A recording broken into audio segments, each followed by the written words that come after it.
Welcome back to another class on Chofetz Chaim and Mishlei. The Chofetz Chaim is going to define for us today what is the greatest satisfaction that a person can have in this world and in the next world. Now we might think it's everything else but the Torah and mitzvot and in taking pleasure in the Shekhinah itself. But we're going to learn otherwise today. And he's going to go ahead and he's going to prove it from verses that the greatest pleasure that a person can feel in this world is the Torah and mitzvot. When you learn Torah, that is the greatest satisfaction you're ever going to feel. When you do mitzvot, that is the greatest satisfaction you're going to feel. And he's going to come and prove it to us, Rabotai. You have to ask yourself one important question. If money is so important, and women are important, and parties are important, and everything else around us, all the materialistic stuff around us is so important, why don't you take anything with you when you die? They bury a person with shrouds alone. Chazal tell us when a baby is born, he is born with closed fists. Because he wants to conquer the world. He says, I'm here to conquer. To his surprise, when that same person dies after 120, he dies with open hands. Potech et yadecha. Why does he die with open hands? To teach him, you thought you were going to conquer the world. Here you go. You have conquered nothing. Everything stayed behind. If that is a fact and that is the reality and we see it, why are we running after things that don't give us any benefit whatsoever? Now, I'm not telling people, chas v'shalom, not to work and not to live and not to get married and not to have children. I'm not saying that. But what I am saying is, why do we allow the outside world to replace the Torah and Hashem's mitzvot? That I am saying. How is it possible that when you have an opportunity to do a mitzvah, to learn Torah, you go and you pick another route of doing garbage, watching something, doing something you're not supposed to? It is so hard to make the right decision. I always hear parents tell me, Rabbi, my son has peer pressure. He can't say no. He's on drugs, chas v'shalom, alcohol, the girls got him, bad friends. He can't say no. You know why he can't say no? Because you can't say no. When was the last time you said no to somebody when they ask you to do something that's wrong? When was the last time you put your foot down and you said, this is wrong for me? This is not what Hashem wants from me. You don't have peer pressure. You have peer pressure, Rabotai, either from the Yetzer Hara or either from everyone else. We have to understand the peer pressure is real. In order for our kids to overcome it, we have to be able to do it. If I can't say no to the phone, how do I expect my kids to say no to the phone? If I can't daven properly, why should I expect from my kids to daven properly? If I'm not learning, what do I expect from them? To go ahead and learn Torah? Rabotai, when you look at a child and you see the child is not going in the ways of Hashem, that's a mirror image of the parents. A child always wants to be better than the mother and the father. So that's exactly what he's doing. He's trying to be better than you. It just shows you that who you are. You see that in your children. And you get upset with them. Why you get upset with them? Because you know it's wrong. You can change, so you expect them to change. No, Rabotai, don't expect them to change. You change and only then they'll change. Somebody called me. Rabbi, I want my wife to change. I said, you got married for the wrong reason. You don't get married to change your wife. Your wife is not going to change. He's like, no, Rabbi, I really want my wife to change. How much can I put up with her nonsense? I said, you ever heard of the Chofetz Chaim? He said, yes. So let me tell you what the Chofetz Chaim used to say. The Chofetz Chaim said, I'm going to go ahead and I'm going to change the whole world. He saw nobody was listening to him. Then he said, you know something? I can't change the whole world. I'll change the whole country. Nobody paid attention. He said, listen, I can't change the whole country, but maybe I can change the city that I live in. Nobody listened. Maybe I can change the community that I lived in. No one listened. Maybe I can change my family.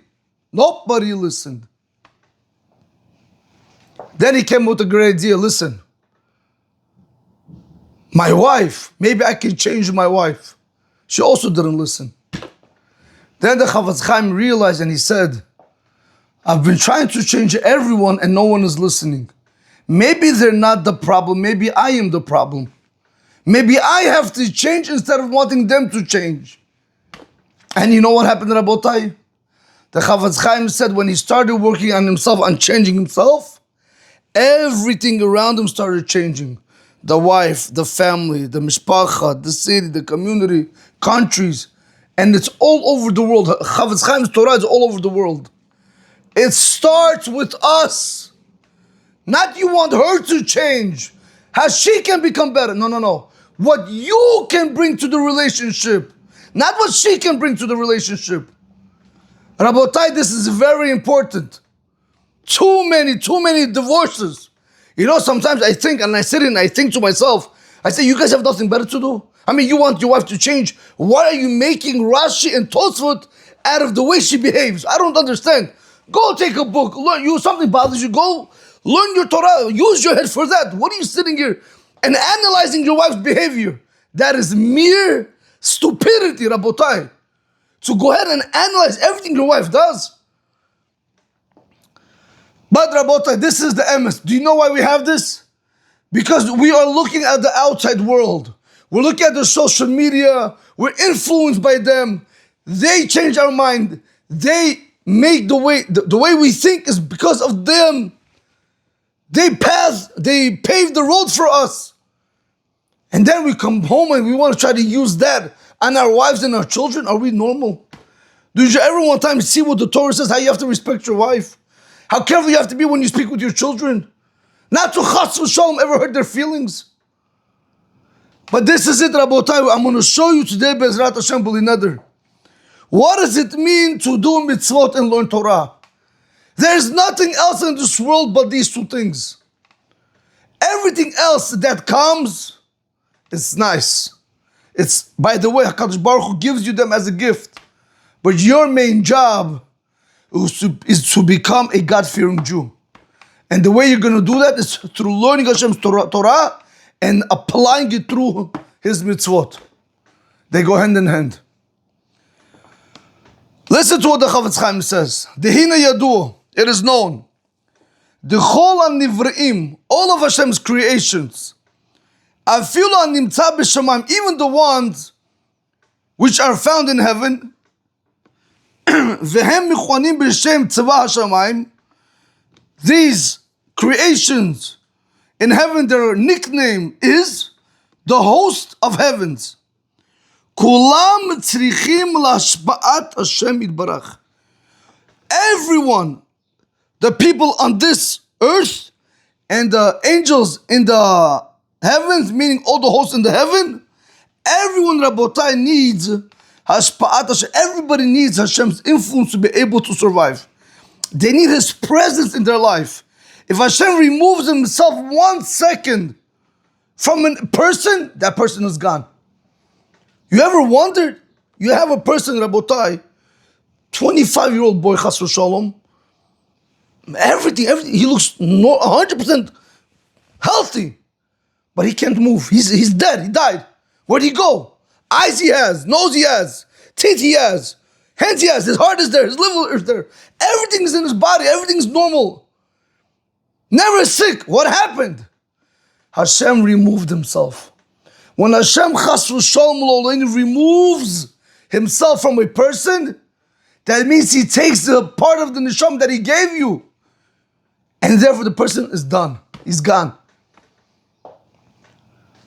Rabotai, what we see today, the physicality, that's not what we are. It's what we are inside the neshama. We have to worry about the neshama. I'm not telling you, Rabotai, you have to look like a bum, chas v'shalom. But don't let all the emphasis only be on that. I ask a person, why don't you learn Torah? He says, Rabbi, I'm busy making money. Why are you busy making money? What, you don't have enough? You have enough to serve another 10 generations. So no, Rabbi, you don't understand. The car I drive is expensive. The house I live in is very expensive. The trips I take is very expensive. One Pesach trip, he told me, took $40,000. $40,000! On account of your learning Torah, you know what you could do with that kind of money? I'm not telling people what to do. They probably give also a lot of tzedakah. But if you are living this materialistic lifestyle on account of Torah and mitzvot, you're doing something wrong. If you tell me you could do both of them, you could learn 10 hours a day and still have a good life, go ahead, do what you want to do. Do everything in parameters of halacha. But don't give up Torah just to be able to substitute it, chas v'shalom, with everything else. That you shouldn't do.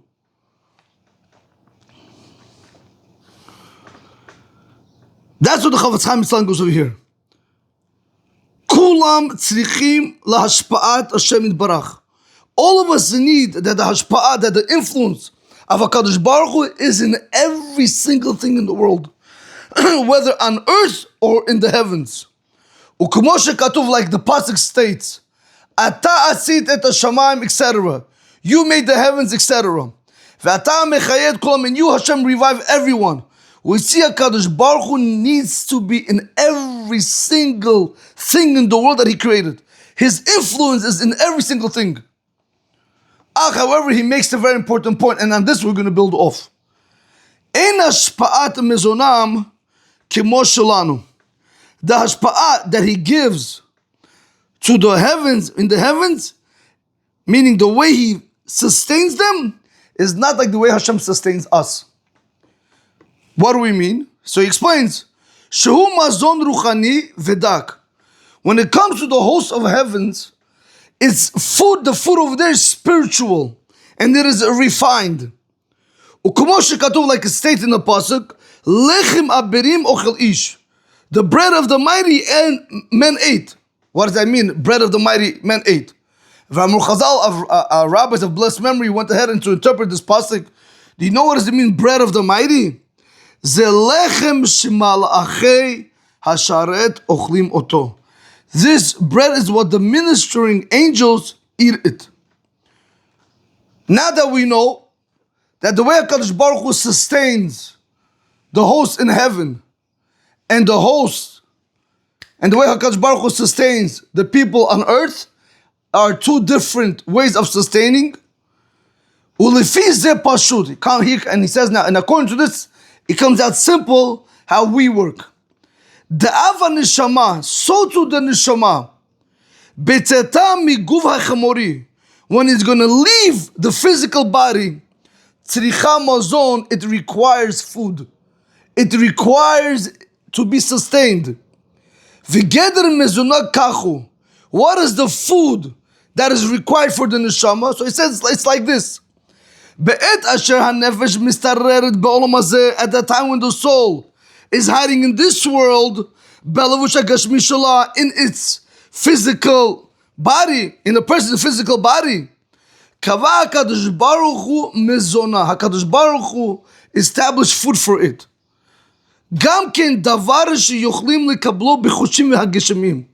The way Hashem is able to sustain us in this world, we actually also feel it with our physical senses. When you eat a food, you feel what you eat. You have taste. Your eyes see, your hands feel, your stomach enjoys, it goes through your throat. Masha'ekin, however, he says, which wouldn't be the case, afterwards, when the soul, as long as it's in the person's body, it's able to feel the food that the person is having in this world. However, after the soul leaves the body, the soul is not able to sustain itself from any physical matter, from any physical food. Why? Mitzashu gashmi. The bottom line is because that's physical, it's material. Ve'od, and furthermore, sha'amazon hagashmi, when it comes to physical food, mikivan shibiri'ato pohu ba'olam hagvul tachat hazemen, since the creation of this food is here in this world, which is bound to time, avim amazon hu tov mi'od, even if this food is the best food, lo yazun et ha'adam, it's not going to be able to sustain, it's not going to be able to give the person energy, rak elizman katzar, only for a short time. V'haneshama halo hi shem netzichi. However, the neshama, isn't it true that it's for eternity? V'tzari gam ken shihye mezonah dak. So too the neshama, it has to have its food, has to be refined. Ruchani, it has to be spiritual. Nitzchi, it has to be everlasting. Lekach HaKadosh Baruch Hu birov chasdo. That's why Kadosh Baruch Hu, in His great kindness, natan lanu haTorah hakedosha. He gave us the Holy Torah. Shehi gam ken nitzchit, which is also eternal, forever. It's everlasting. Ve'al yidei kiyuma, and through fulfilling the Torah, me'ir or Hashem al nafshenu. HaKadosh Baruch Hu, He goes ahead and He lights up with the light of Hashem our souls. From that light that Hashem lit our neshama, we go ahead and we get pleasure, which is a type of a spiritual pleasure. And on this the pasuk says, then we're going to go ahead and we're going to take pleasure in Hashem. And this is what our rabbis of blessed memory had said. Tzadikim yoshvim v'atorotahem beroshahem. Tzadikim in the next world, they're going to be sitting and they're going to have the crowns on their head. V'nehenim miziv hashechina. And they're going to get pleasure from the splendor of the Shekhinah, of the divine presence. Vehu ha'idon hagadol mikol ha'idonim sheyochalim limatzeh. This is the greatest pleasure from all the pleasure that is able to be found. Which is what, Rabotai? To get pleasure from the Ziv HaShekhinah. To sit and take delight from HaKadosh Baruch Hu Himself. Vehu ha'michaye otanu netzach. And He's going to sustain us forever. Vezehu sha'anu umrim bebirkat HaTorah shel acharecha. And this is what we say when we go up to the Sefer Torah. We say, Baruch et Hashem ha'mevarach. Then we say the blessing of Baruch Ata Hashem L'Kerim Malchom Hashem B'char Banu. But then after you finish the reading of the Torah, what do you say? Asher Natan Lanu Et Toroto Torot Emet V'Chaye Olam Nata B'Tochenu. So comes the Chofetz Chaim, he says, this is what we say after the ending blessing, after we go up to the Torah. V'Chaye Olam Nata B'Tochenu. Rotzelomar, what does that mean? V'Chaye Olam, the life of eternity He planted in us. What does that mean? So he says, Rotzelomar, betochenu, that inside of us, Umahi Israelit, the Jewish nation, Nata HaKadosh Baruch Hu Nitiya, Hashem planted in us a planting, Shenuchal Lichyot Bal Olam. That planting is able to live within us, it's able to sustain us forever. Ki HaTorah hi lenefesh kemo etz chayim shebegan Eden. The Torah to the soul is like the living tree in Gan Eden. Sha'auchel mipurio haya chay hanetzach. Anybody who would eat from the living tree in Gan Eden, he would live forever. V'gam leguf ki yadu, and so too for the body. When it comes to Torah, to the body, it's the same thing. Sha'or Torah techayechu. The light of the Torah, that's Rabotai, that's going to sustain you. V'ta'amedechu lanetzach. That's going to sustain you, and that's going to uphold you for eternity. V'zechu shekatva lanu haTorah. And this is exactly what the Torah writes for us. Ushmartem et chukotai, and you should guard my laws. Ve'et mishpatai, and my... So chok basically is a law where we don't know the reason behind it. Mishpat is a law where we know the reason behind it. So let's learn like this. Ushmartem et chukotai ve'et mishpatai, and you should guard the law which the reason is undefined to us, and the law, which the reason is defined to us. Asher yaseh otam ha'adam, that a person should do them, v'chai bahem. You probably heard this a lot of times. What do you mean v'chai bahem? And you should live with them. What does that mean? Dahainu b'chai alma kimo shetirgim unkulus. He means in that world, in olam haba. Rutzel Omar, he wants to say with this pasuk, bahem davka, specifically with the chukim and the mishpatim, bechukotai umishpatai, with these laws and statutes, v'lo b'dvarim acherim. When it says in the pasuk, ushmartem et chukotai v'et mishpatai, asher yaseh otam hadam v'chai bahem, that the person should do them and he should live with them, it means that you should live with them in the next world. But how are you going to live with them? Specifically with doing mitzvot. That's where you're going to be able to get your olam haba. V'lo b'dvarim acherim, but not with anything else. V'zeh gam ken ma she'anu omrim bebirkat kriyat shema. This is so to what we say in the blessing of kriyat shema. Ahavat olam beit Yisrael amecha ahavta Torah u'mitzvot. Which HaKadosh Baruch Hu, you love the Jewish people, your nation. You loved us, so therefore you gave us Torah and mitzvot, etc. Rutzel Omar, he wants to say, Shelifi shohev otanu ahavat olamim, since HaKadosh Baruch Hu loves us forever, Natan lanu haTorah u'mitzvotecha, he gave us the Torah and its mitzvot, kedei shebe'ora nichiyeh lo'olam. Because of the light of the Torah, we should live forever. This is what we conclude immediately. They are our life and the days of our life. Rabotai, we see from today's piece of Chofetz Chaim, if a person wants to have Olam Haba, if a person wants to feel Olam Haba in Olam Hazeh, there's only one way. And that is through learning the Torah. The Torah, Rabotai, is going to give you life. The light of the Torah is going to uphold you in the next world. But at the same time, guys, the Torah, the light of the Torah, is going to sustain you in this world. Like it says in Masechet Ketubot, Daf Kuf Yud Aleph, Sha'or Torah techayechu v'tamdechu l'netzach. That the light of the Torah is going to sustain you forever. So we see from over here, what is the greatest pleasure that one can have in this world and in the next world? In the next world, when a person gets the pleasure from the Shekhinah, when you sit in front of HaKadosh Baruch Hu and you take you delight from HaKadosh Baruch Hu's light. But in this world, Rabota, you want to feel that in this world is through doing mitzvot and learning His Torah. That's the only way. Nothing else is going to make you happy. You can do this, you can do that, you can hit your head against the wall. The pasuk tells us, "Ushmartem et chukotai ve'et mishpatai, asher yaseh otam ha'adam ve'chai bahem," and you should live with them. You want to have life, it has to be with them. Why? Because it's only with them, v'lo b'dvarim acherim, and nothing else. Not the social media, not the beaches, not forbidden things that we're not supposed to do. Rabotai, if you pay close attention, whenever you watch something or whenever you do something wrong, how do you feel afterwards? Be honest. Be honest with yourself.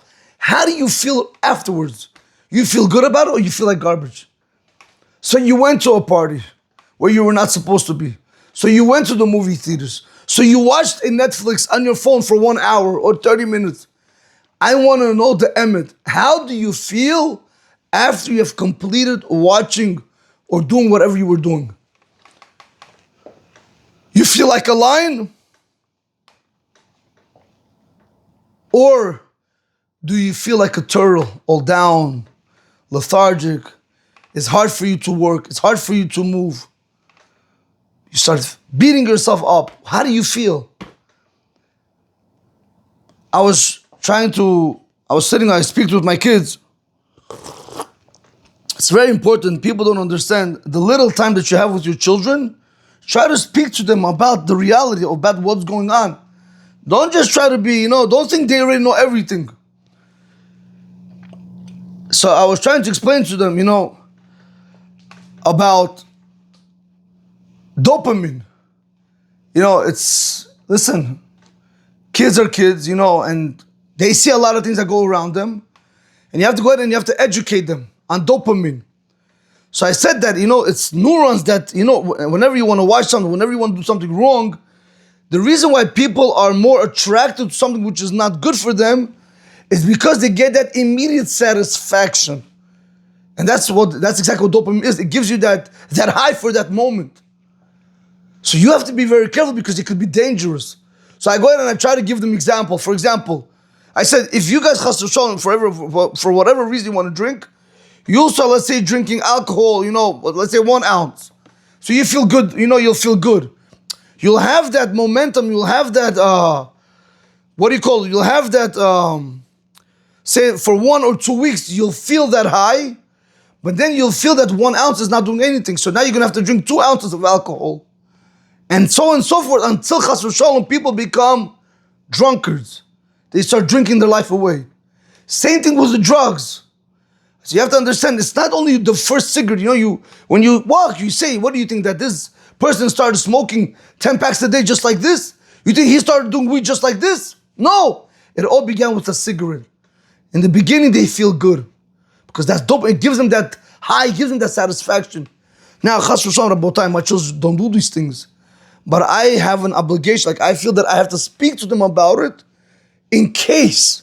I don't want them to be thrown into the ocean tomorrow, chas v'shalom, in all this filth and not know what to do. At least like this, I'm preparing them. And so on and so forth. So same thing with women, I said. What is there such a good thing that men go ahead and they look at other women, which are not their wives, chas v'shalom? What do they get from it? So they get a high. That's dopamine again. But listen to this, I explain. But now she doesn't give him a lot of he doesn't get enough he's no longer amazed by her. So now he's gonna go to the next woman and the next woman. And this is how people get addicted to pornography. It all starts with something small. Same thing with the social media. Or same thing with TV. You watch for 5 minutes, so you say only 5 minutes, but you don't understand that 5 minutes eventually is going to be dull. You're not going to feel nothing from those 5 minutes. You're going to need 10 minutes and 20 minutes. Eventually, it's going to start taking over your life. And this, rabotai, is very important. You need to educate yourself also, not only the kids, about this whole concept of dopamine. You can't allow it to go ahead and rule your life. And this is our problem. We think we're going to go on the phone or we're going to go somewhere we're not supposed to be. We'll be in a party. We'll go on the beach. We feel good. Yeah, now you're having that high.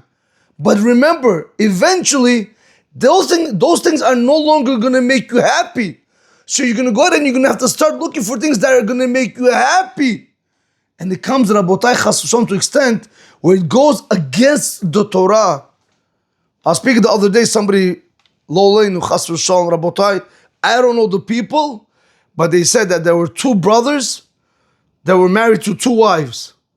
And each one is cheating with the other wife, meaning with the brother's wife. And each one doesn't know. It's nuts. I don't know how he knows. So he said, my brother this, he said, my brother said like this, and the other one, my brother said. So the guy said that each brother said, I'm doing this too. Rabotai, is that normal? But I explained to him, I said, do you know why? Because they don't have that satisfaction with their wife no more. They don't have that pleasure with their wife. It's dull. So they're trying to find that excitement. Now in this case, it was like this. But how many men, chas v'shalom, they go and they cheat on their wives because they're trying to find that high. Where am I trying to get with this, rabotai? To one point. You want to feel that high? You want to have that excitement in your life? There's only one way to do it. And that is through Torah and Hashem's mitzvot. Anything else you're going to do, remember, you only want to grow. You only want to have more and more and more. Torah, you finish one book, you go on to the next, and there's no end.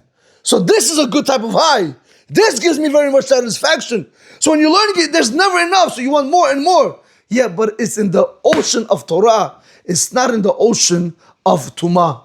Rabotai, educate yourselves. Don't allow yourself to go ahead and live this world like blind sheep, where you're going to reach 60, 70, and 80, and you're going to look back. Where did all my years go? Not where all my years of wealth and honor went. Where did all my years of avodat Hashem go? What did I accomplish in my life? Did I become a better human being? Am I a changed person? Am I the same bum that was when I was 20 and I'm the same one when I'm 80? You don't want to speak like that, Rabotai. You don't want to look back and regret that you wasted your life on this world. You want to be the one that says when you're 80 and 90, even 100, and you're sitting and you're learning and you look back and you say, how much have I accomplished in Avodat Hashem? How much Torah have I learned? How much mitzvot I did? That, Rabotai, is what a person should look forward to. Not, Rabotai, everything else around us. Have a great day. Baruch Adonai Olam. Amen. Amen.